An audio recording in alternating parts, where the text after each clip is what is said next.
compañeros más.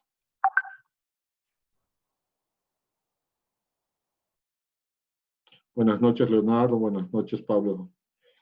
Edgar, vamos habilitando sus cámaras, por favor, un ratito. Es un momento de presentación también, es importante conocernos. Solo vamos activando un rato, por favor, sus cámaras. Ya es una forma de conocernos también, todos. Vamos, un gusto, Virginia, un gusto, Pablo, por favor. Buenas noches, licenciado. Buenas noches. Condiciones. Las personas que activan las cámaras son las que menos son sujetos a preguntas. Las personas que no activan son las personas que más tienden a preguntar. Así que los que están con la cámara activada, no hay ningún problema, se quita un estrés. Entiendo que los que no tienen cámara es porque están trabajando con megas y cuesta más el trabajar con megas. Entiendo, pero estemos atentos al audio, ¿no? A la solicitud. Y si tuvieran algún inconveniente de audio, tienen el texto para poder responderme siempre a las inquietudes. Bueno, creo que ya hasta ahorita somos 24. Veamos en el grupo cuántos somos. Tributaria 1, buenas noches.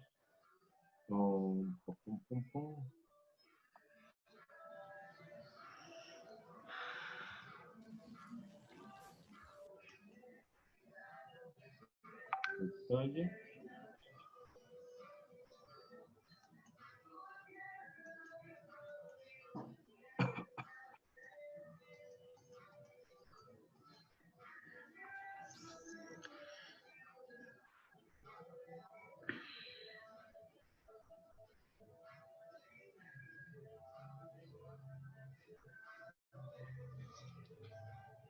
Somos 39 personas en el grupo de WhatsApp. Y en el grupo ahorita tenemos 30 personas. Yo creo que es un número razonable. Buenas noches, Karen Galindo Ortiz. Ya, a ver, colocamos silenciar a todos. Todos pueden activar pero su micrófono. Ya. Bueno, un gusto trabajar con ustedes. Mi nombre es Juan Carlos Lora Arévalo. Soy auditor de profesión con una maestría en administración de empresas con especialidad en finanzas. He trabajado durante 10 años en la administración tributaria en distintos departamentos, con un énfasis de un 90% en el departamento de fiscalización. Bueno, cumplido el ciclo, he trabajado, ido ascendiendo cada vez que me retiraba, me ascendían, era una casualidad, circunstancia. Bueno, esa experiencia laboral a mí me ha permitido transmitirles académicamente, me permite transmitirles académicamente esta experiencia. O sea, el día es mío, que considero que es lo que uno logra, quiero que sea uno de ustedes, su punto de partida, ¿sí? Ese es el deseo como tal, para que su profesionalidad sea mucho más marcada, mucho más formada académicamente. Actualmente soy el gerente de la firma Lora y Asociados, con la sociedad justamente con el licenciado Vladimir Fernández, que es docente también de la universidad. Dicto cátedra en otra universidad también, privada. Asimismo, dicto en la Universidad Mayor de San Simón, en posgrado en la materia de tributación. Justamente suelo dictar los dos módulos más importantes, que es los pilares en la tributación, llámese IVA, IT, IUE, eres IVA, y llámense los otros tributos, ICE, TGB, ISAE, los misceláneos, pero no dejan de ser importantes. Señores, vamos a trabajar bajo la siguiente hermenéutica. A ver, vamos a trabajar bajo la siguiente hermenéutica. Nosotros tenemos un sílabo, lo voy a adjuntar al sílabo, ya lo tengo el PGO, el plan global, lo voy a adjuntar al CIA. La presente clase ahorita es más de diagnóstico, de presentación. Entiendo que hay muchos que se han inscrito y se van a inscribir muy probablemente. Entonces, lo que nos va a permitir hacer esta clase es hacer un diagnóstico. Y dos, vamos a contextualizar en qué va a consistir la materia de auditoría tributaria 1. Legalmente, yo debería comenzar la clase con hallazgos de auditoría. O sea, señalar básicamente un comportamiento de un profesional en contabilidad, ¿sí? Ya sea en la presentación de una declaración jurada, en una información financiera, en un hecho de venta sin factura, ¿sí? Y de ahí ustedes deberían de esa información contable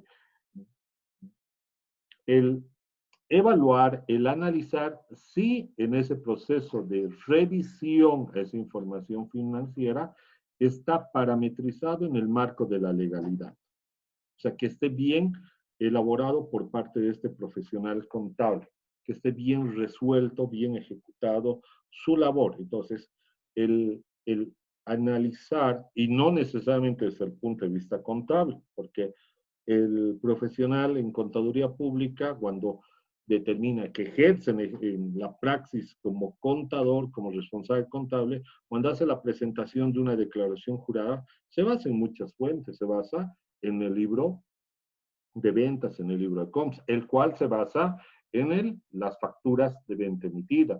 Las facturas de venta concilian si han sido al contado o a crédito, concilian con tesorería.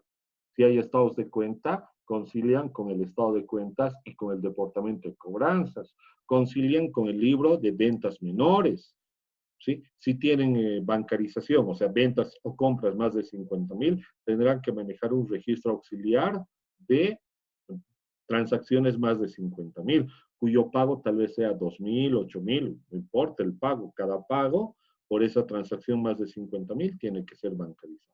Que tenga que controlar, qué sé yo, las dosificaciones de factura por cada punto de emisión, por cada sucursal.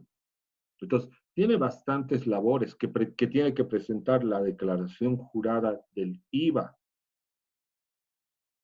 Entonces, mensualmente, toda esa fuente de información presentada en la declaración jurada y tiene que registrarlo contablemente, porque tiene que sacar su mayor y en su mayor su débito fiscal tiene que ser exactamente el débito fiscal que tiene en su declaración jurada. Que el crédito fiscal del anterior mes sea exactamente que esté en el formulario 200. Entonces, fíjense que no solamente se reduce a un ámbito contable, donde normalmente sueles hacer cuentas por cobrar, caja contra ventas, débito fiscal. Y ahí surgía el débito fiscal, sacas el mayor del débito fiscal. ¿Sí? Pero en la praxis no siempre termina conciliando. ¿Por qué? Porque son N transacciones. Probablemente, yo digo, el profesional en finanzas tenga que, encima de vender así cuentas por cobrar o bancos o caja, contra ventas, débito fiscal, IVA, tenga alguna característica especial. O sea, tenga que el contador evaluar de que tal vez es una operación de una venta de un libro. La venta de libros es tasa cero, no genera débito fiscal. Y la transacción de una venta comercial, la segunda, normalmente suele ser funcionada, es IT contra IT por pagar, ¿sí o no? Cuando vendemos. Normalmente lo hacemos fusionado. Cuentas por cobrar, bancos, IT. Y abonamos ventas, débito fiscal, IT por pagar. Pero en una operación de una venta de libros, ya de por sí, el débito fiscal es cero. ¿Por qué? Porque es tasa cero. Entonces, 100 que valga el libro por 0%, ¿cuánto es la alícuota del débito fiscal? Cero. IT contra IT por pagar habrá. No va a haber IT contra IT por pagar. ¿Por qué? Porque está exento. Entonces, yo como profesional en auditoría, o sea, con esta revisión especial, tengo que tener esa experticia. Probablemente el contador está ya 1 año, 2, 3 años, ya sabe manejar los pormenores, los detalles, y nosotros no podemos estar en un proceso de revisión de auditoría especial, ya que la auditoría tributaria es una auditoría especial. No podemos estar ahí haciendo papelones de cantinfleadas, de errores, de pasar vergüenzas, ¿sí? Nosotros tenemos que tener la experticia que el contador no tiene en teoría. Y si la tuviera, tenemos que ratificar y dar fe de que el trabajo ha sido razonablemente elaborado. Difícilmente vas a dar una afirmación en pleno que está bien elaborado. Siempre hay margen de error. Una empresa siempre tiene margen de error. Entonces yo pregunto, si uno va a trabajar con el tema de ser auditor tributario, tienes tres ámbitos en la aplicación. Mire, escuchen, digo tres ámbitos, ¿por qué?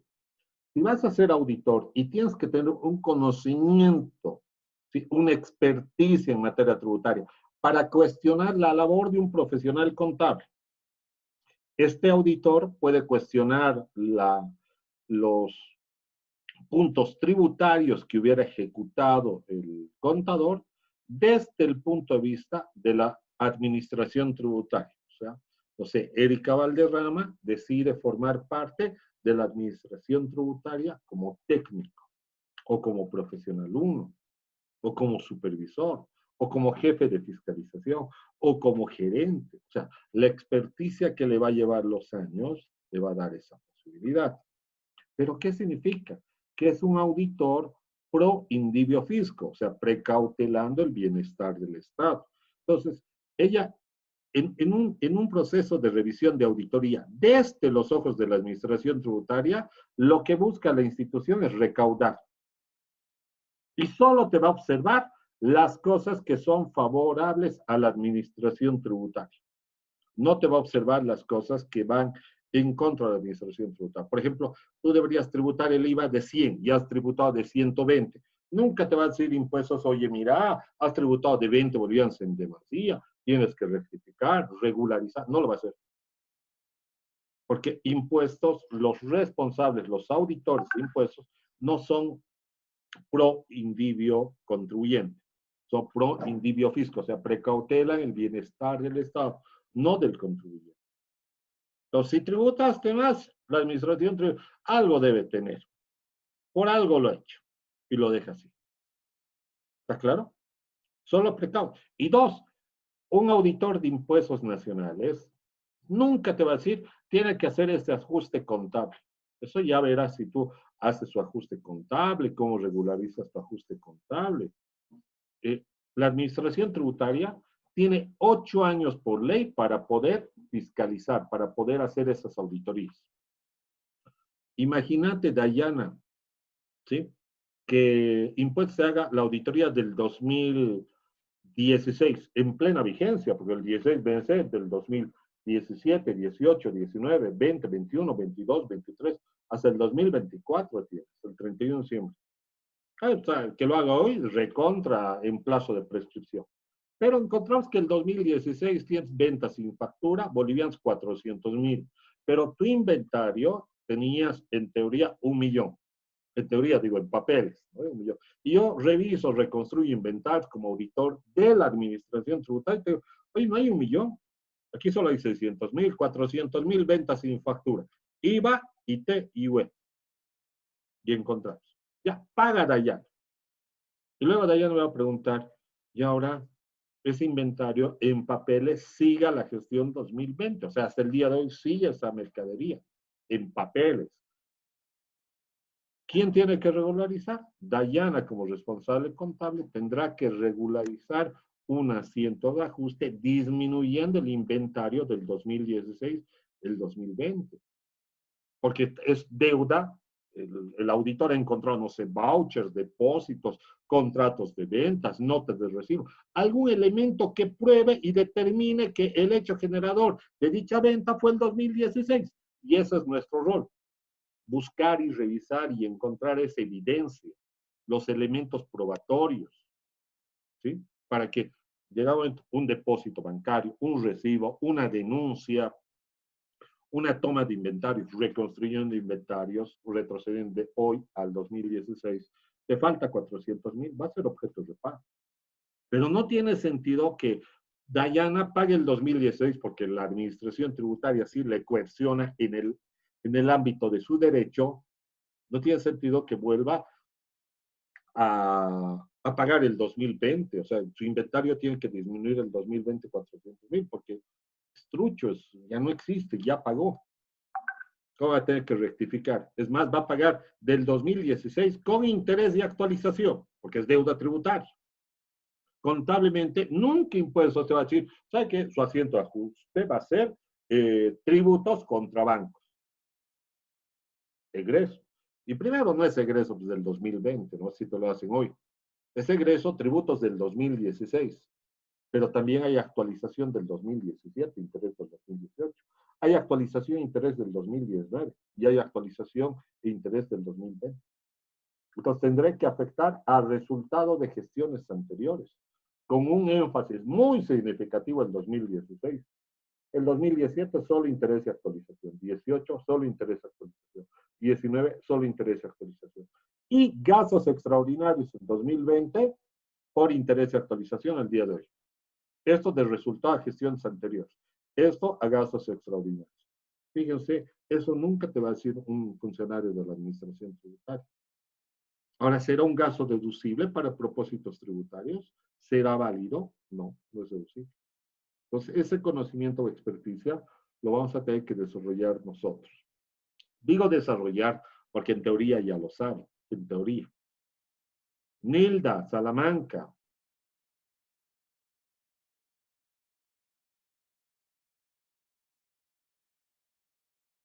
Mayra Aguilar.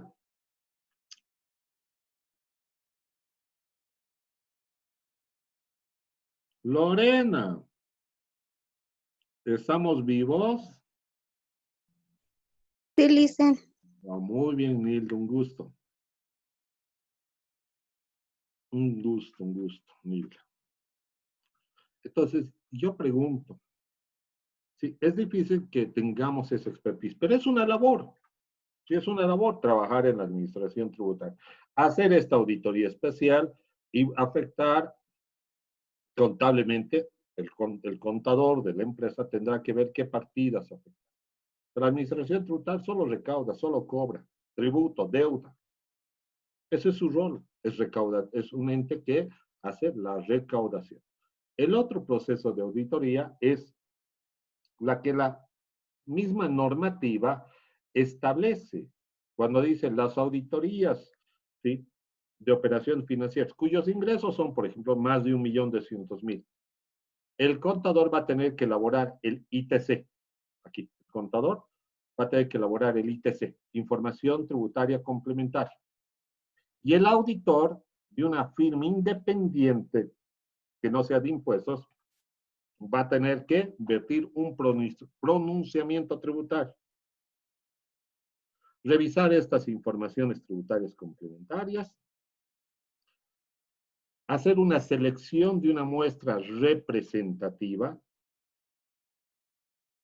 y encontrar diferencias y pronunciarse.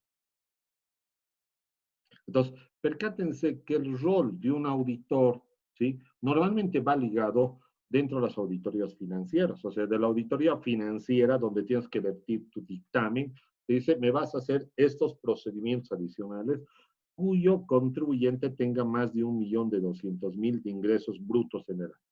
Brutos, o sea, ni siquiera neto, no el 87%. Y el total de ingresos, resulta que tus ingresos son 1.100.000. Ya, dividido entre .87, 1.000.000 me estoy inventando, 1.190.000. Ah, no tengo que presentar ninguna información tributaria complementaria, no tengo que hacer un pronunciamiento con propósitos tributarios, ¿no? Te pregunto, ¿cuánto tienes el AITB en otros ingresos? Bueno, tengo 25.000, perfecto. Ya tienes 1.215.000. Tenías 1.190.000, más 25.000 por otros ingresos que forman parte. Entonces se tiene que hacer un pronunciamiento. Eso es un tipo de auditoría, ¿está claro? Que es más ligada a las auditorías financieras que están aprendiendo ustedes en gabinete de finanzas, auditoría financiera 1, auditoría financiera 2, están aprendiendo mucho de eso. Va ligado muy de la mano. Y el tercer tipo de auditoría es una auditoría a solicitud.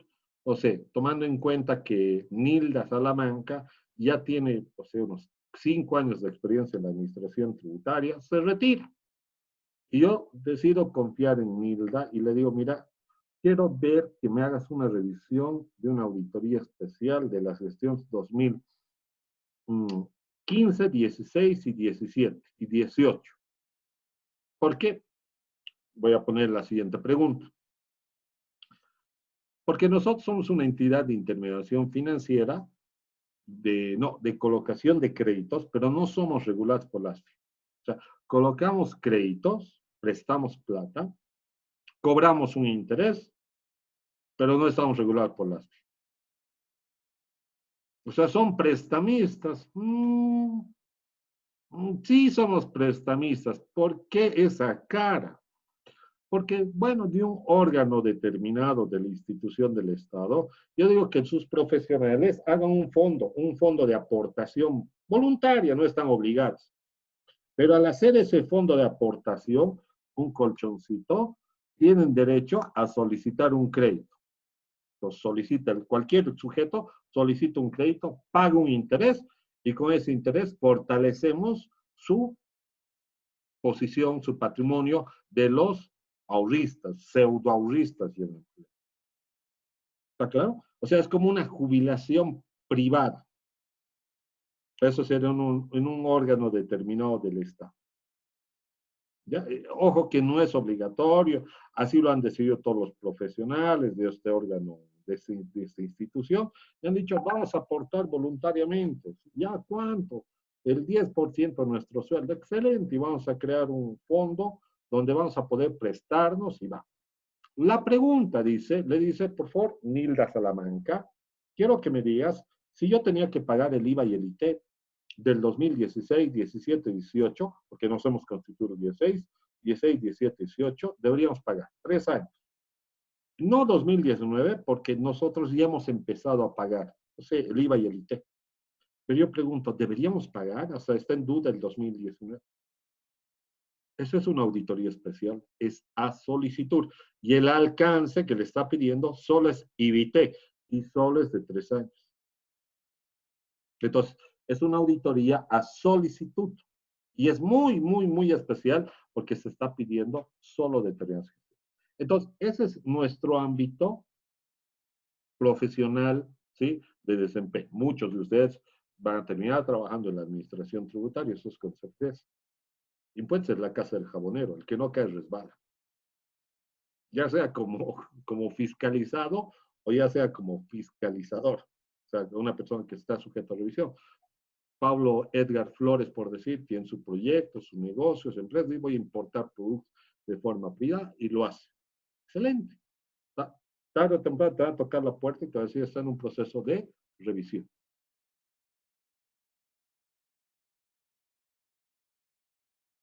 Entonces, ahí viene una interacción bien marcada con la administración tributaria.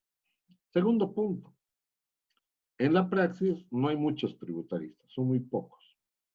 ¿Y por qué no hay muchos tributaristas? O por lo menos no hay muchos que se especialicen. Hay una frase, dice, no sé qué será más difícil, ser bueno o ser malo. David, ¿qué crees que sea más difícil? ¿Ser bueno o ser malo? Ser bueno. ¿Tú crees que es más difícil? No creo. ¿Sabes qué es más difícil? Ser malo. ¿Sabes por qué? Porque tienes tanta competencia. O sea, hay tanta gente que es mala que tú dices, yo quiero ser malo. Tienes que competir con muchos. Entonces, más fácil es ser bueno. Y son pocas las personas que son buenas. O sea, es más fácil ir a la zona de yo sí soy bueno en esta área. Con el respeto que se debe de las materias de finanzas, tiene su particularidad, no voy a decir tal, pero a diferencia de finanzas, materia tributaria tiene una sensibilidad más marcada, más dinámica en el cambio normativo. Todo el tiempo está cambiando materia tributaria, que el sistema de facturación virtual, ¿no? Ahora va a ser electrónica, ¿no? Ahora no va a ser electrónica, se abroga la electrónica y vamos a hacer una modificación a la virtual. Un ratito, por favor.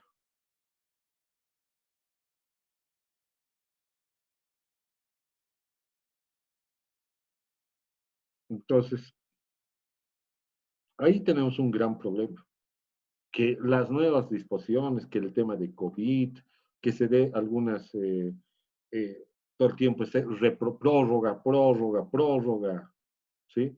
Que se tengan que dar incentivos tributarios. Entonces, es una dinámica bien, bien cambiante.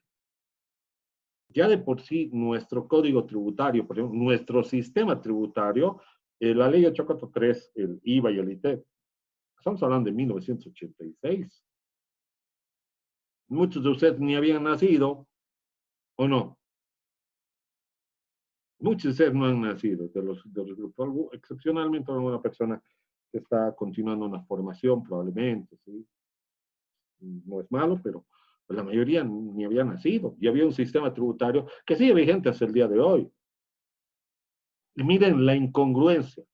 Esta ley 843 que crea el sistema tributario del IVA, del IT, del EDC-IVA, sí, los más importantes. Y el IRPE, que actualmente a partir del 95 no es el IRPE, es el IUE. Pero bueno, ahí tienes esos 4 pilares tributarios. IVA, EDC-IVA, IT y el IRPE. Esos 4 pilares. El IRPE fue sustituido por el IUE. Ya, a la fecha está bien, del 95, todavía relativamente fresco, a diferencia de 86, es más fresco, pero igual, si ves retroceder el tiempo, es hace muchos años. Estas leyes no son suficientes como tal. Tienen que tener su decreto, cada una tiene que tener su decreto, y más aún si la ley establece conforme establezca el reglamento. Si la ley dice que debes accionar de una forma conforme establezca el reglamento, tiene que tener un decreto supremo. Entonces tienes las leyes, tienes los decretos, y los decretos tienen resoluciones ministeriales, y las resoluciones ministeriales, a su vez, por debajo tienen las resoluciones normativas de director. O sea, tienes una baraja de normas bien amplias, en ley, en decretos, resoluciones ministeriales y resoluciones normativas de directorio que promulga la administración tributaria. Esta ley no puede ser contraria a la constitución política del Estado, la ley de leyes. Porque si es contrario, no, nadie es aquí abogado, pero se nota que si una ley es contraria a la constitución política del Estado, se lo tendría que declarar inconstitucional, ¿no ve? ¿O no? No necesita ser abogado, pero se nota que si una ley va en contra de la constitución, es inconstitucional. Entonces tengo que manejar constitución política del Estado, leyes, decretos, resoluciones ministeriales y resoluciones normativas. Estas van cambiando, son dinámicas. Estas leyes, por ejemplo, del IVA, del IT, es una ley de hecho. ¿Por qué digo de hecho? Porque determina todo nuestro accionar de nosotros, de todos nosotros, en su responsabilidad y obligación determinar tributos, el de determinar, o sea, ves cuál es el hecho generador, cuál es la base imponible, quién es el sujeto pasivo, qué plazo tiene para pagar o no, cómo se debe determinar.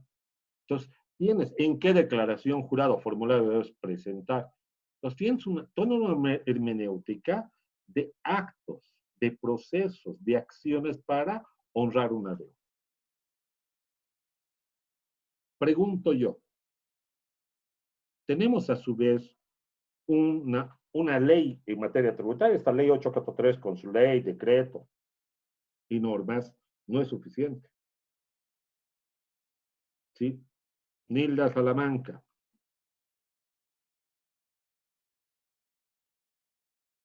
Liz Apaz, a ver, ¿estamos?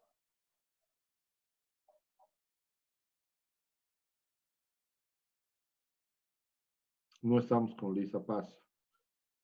Bueno, repetir, señores, tenemos que activar nuestras cámaras y más aún si hoy nos estamos presentando. Ahorita a Pablo Edgar ya lo conozco, Virginia un gusto, Karen también, visualmente ya tengo una referencia. Aquí estoy, Licia, pasa. Muy bien, ¿ya? Lo propio David Gray. Liz, yo te pregunto, Sí, dígame. ¿Crees que es suficiente tener una ley 843? ¿O debería venir impuestos y decirte, por ejemplo, dame tu documentación, quiero ver tu documentación, has debido vender sin factura vos, eres una malandrina? Exagerando, ¿no? Mentalmente pareciera que piensa así la administración tributaria y te trata así. Dame tu documentación. ¿Tú me entregarías tu documentación para que yo pueda auditar, revisar si lo que has declarado, determinado, si has presentado en plazo? ¿Me entregarías o no?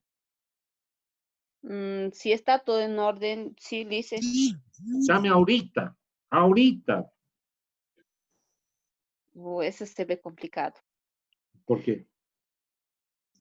Tal vez no lo tengo todo completo, entonces si le entrego, tal vez me pueden hacer otros, no sé, Lice, tendría que ver en el momento, pero yo creo que sería bueno tener los papeles en orden para que, digamos, cuando venga impuestos o venga alguien, ya tú puedas entregarle todos los documentos que te piden, ¿no? Ya. Sí, sí, no, la segunda hora. Entiendo, sí, es una actitud muy proactiva. Pero si yo te digo ahorita y tú me dices, ya ahorita, ¿dónde está su requerimiento? ¿Cuál es su solicitud? Deme un orden por escrito. No, no, usted me tiene que entregar. Oh, grave la cosa.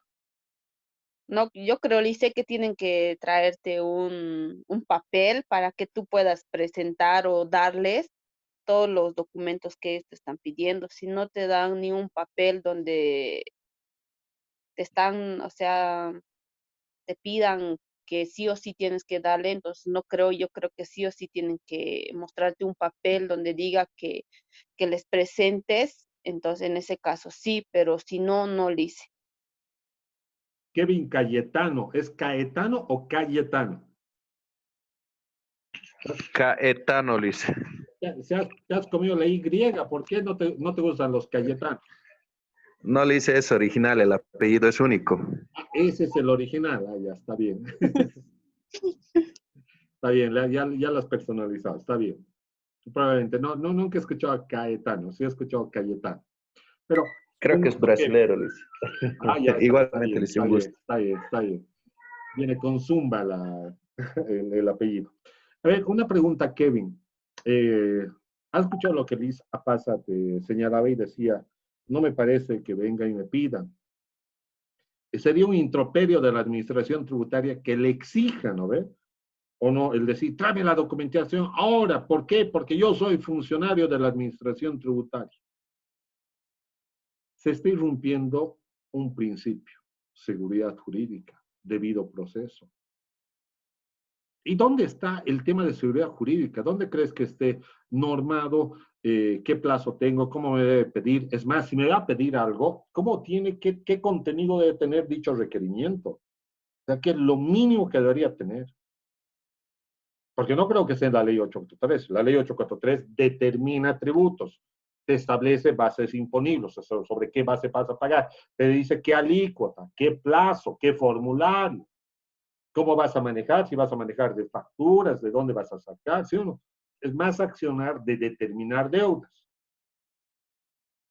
Pero cuando te dicen, entrégame la documentación, y viene, Kevin, debe 130,000, ¿de qué? De que te he depurado tu crédito fiscal y tienes ventas sin factura. Pero es que esas transacciones yo no vendo con factura. ¿Y por qué? Son consumos propios del activo realizable, lo llevo a la producción, o sea, se vuelve insumo muchas veces. No sé, hay fábricas que fabrican galletas, ¿no? O panetones. Fabrican el panetón y no llegan a vender todo. Entonces, ese mismo panetón y galletas lo desmenuzan y vuelve al proceso productivo. Y vuelven otro tipo de galletas. Ahora no vas a decir que viene impuesto y te dice, no, esta galleta tú te has vendido a ti mismo, deberías facturar. Pues sí ha sido del activo realizable a material directo, ¿sí o no? El primer elemento del costo. Le he agregado leche, he colocado mantequilla y he sacado unas galletas eh, muy crujientes que se deshacen en el paladar, pero sabor mantequilla. No, hecho generador. Entonces, ¿ustedes creen que alguien debería tributar y pagar Kevin? Porque el funcionario se le ocurrió decir que las galletas que no vendió, el panetón que no vendió, a tercer persona, lo volvió a hacer parte del proceso productivo, lo hizo deshidratar, se secó bien, lo pulverizó, mezcló con una mantequilla, azúcar y creó una nueva galleta, horneándola por una segunda oportunidad. ¿Habrá un hecho generador? ¿Tendría que tributar Kevin? ¿Tú qué crees, Yamil?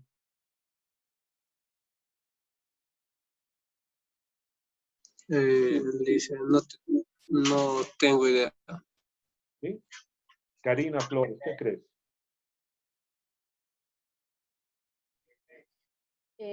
Yo creo que no, licenciado.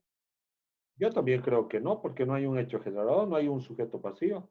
Estás manejando del activo realizable nuevamente a tu proceso productivo. Entonces, Kevin se va a sentir indefenso por el improperio que le ha hecho la administración tributaria. Y él quisiera irse a quejar a algún lado y decir, señores, no sé, alguien que me colabore está cometiendo un improperio la administración tributaria, está cometiendo un abuso en la determinación. Quisiera que me colabore. ¿Saben qué normativa es eso? Se llama el Código Tributario. Es una ley de derecho. Entonces, así como tenemos una ley de hecho, que es la 843-1986, los más antiguos, tenemos un código tributario, intenta ser el 1340, que los dos nacieron así, 843 y 1340, el número, quiero decir, de la ley, nacieron los dos. Pero este código tributario, el 2003, fue abrogado y se reemplazó con la ley o código tributario 2492. Estos dos libros son base. Este libro de aquí establece el tema de seguridad, principio de seguridad jurídica, debido proceso, porque aquí te dice qué plazos tienes para entregar documentación, cómo debe estar un requerimiento de documentación, cómo debes entregar una documentación, si la administración tributaria te va a cobrar, qué documentos tiene que presentarte y en qué plazos esos documentos de cobro.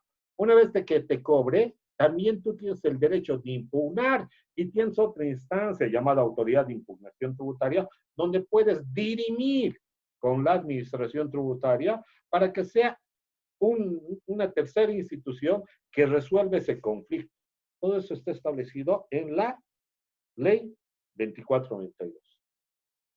Lamentablemente nosotros los financieros nos vamos mucho a la determinación de tributos, declaración jurada, la base imponible, hecho generador, sujeto pasivo, bien, registros contables, libro de compras, modalidades de facturación, bancarización, bien operativos, pero nos olvidamos de ese marco del derecho.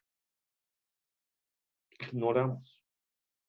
Por ejemplo, esta ley 2492, Código Tributario, en su artículo 4 dice, los plazos en materia tributaria se computan a partir del día siguiente.